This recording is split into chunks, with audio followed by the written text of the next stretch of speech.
balio izan digu Euskal Herriko bazter asko eta desberdinak ezagutzeko.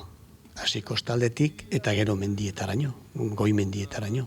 Oso bariatua, izango nuke, guri balio izan digu zahartzaro aktiboa izateko.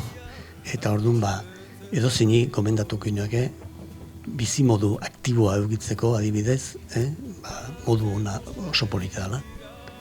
Gure bazterrak ezagutuz, ibiltzea. Gero esan behar dut baita ere emakumearen partaidetza haunditzez jundala, lehen Juanjo komentatzen zeian sortu zenean taldea bakarrik emakume bat zegoen.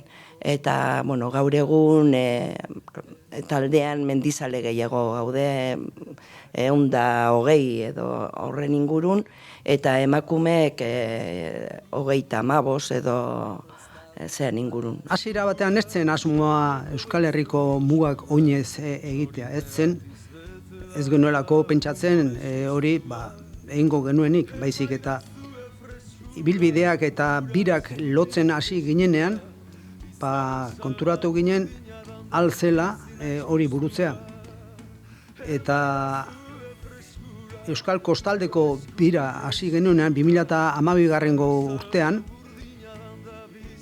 kostaz kosta, ertzez, iritsi ginen Bizkaia eta Burgosko arteko mugetara.